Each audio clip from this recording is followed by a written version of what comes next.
raised any concerns about the government fast-tracking Bill C-5? We're hearing concerns from some First Nations groups, from some environmental groups of the government's approach to this legislation.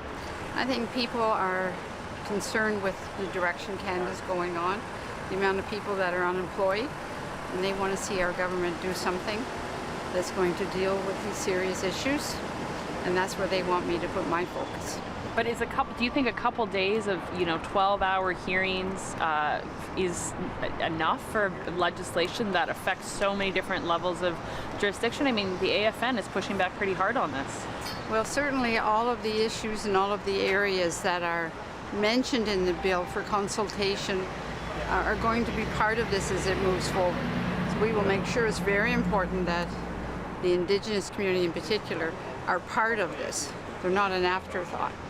And that we continue to move forward in consultation with the Indigenous communities. But why the need for the government to fast-track this, given the sensitivities around areas of jurisdiction and consultation, which groups like the AFN have expressed? Because it's time Canada started moving forward with very serious issues that we're facing as a country. And we have a great opportunity now with the leadership of Prime Minister Carney.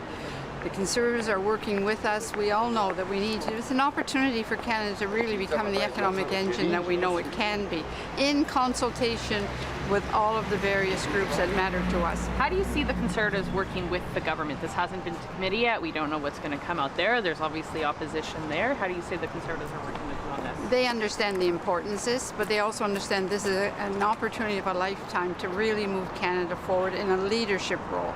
Rather than the U.S. always being the leaders, well, maybe it's time Canada became the leaders. Okay, thank you very much.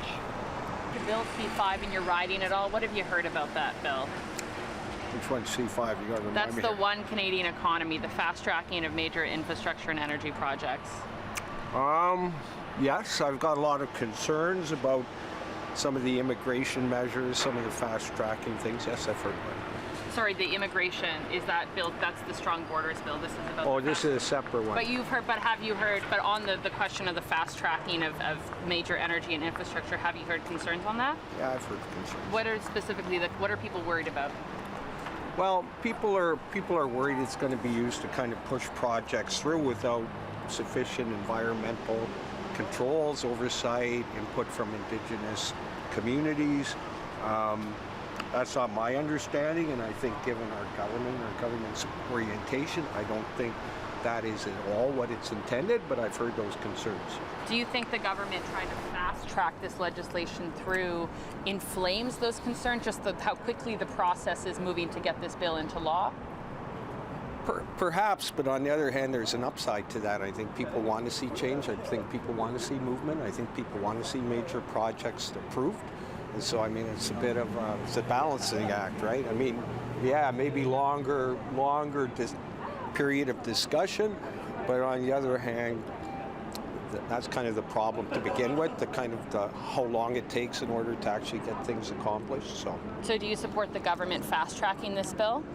Yes, and I think a lot of people kind of see malice in it, but I don't see malice in it. I think given our government and given Carney's being like a UN ambassador on climate change and our government's commitment to only forwarding on projects with support from Indigenous communities, I don't see malice in it. I see, attempt to get things done faster, but hopefully a win-win in terms of getting projects approved, but also doing it in an environmentally friendly way and to the benefit of the Indigenous people. Have you raised the concerns you've heard from your constituents with Mr. Carney? No, because I'm not sure how legitimate those concerns are, and certainly I don't have the depth of appreciation of the nuances of this subject to be advocating with Mark Carney, but I certainly, personally, am not that worried about it. Okay. Do you believe there should be amendments to be made to appease those worries about environmental concerns and all the superpowers this bill gives to a minister?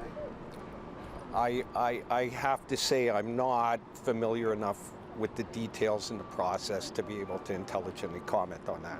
But on the other bill, you've heard concerns about Bill C-2, the Strong Borders Act. Would you like the government to take time to study that, given the concerns you've heard about maybe immigration measures and others? Well, I think we're under pressure. We're under pressure from the Americans. And obviously, we've only got one more week of Parliament to go. We're trying to accomplish things. And I mean, you can always amend legislation afterwards. And again, I'm not so familiar with the intricacies and the details to be able to intelligently make a comment on should we be tinkering with this or that. I'm not that much of an expert on it. So. Okay. Thank you for stopping. Thank you.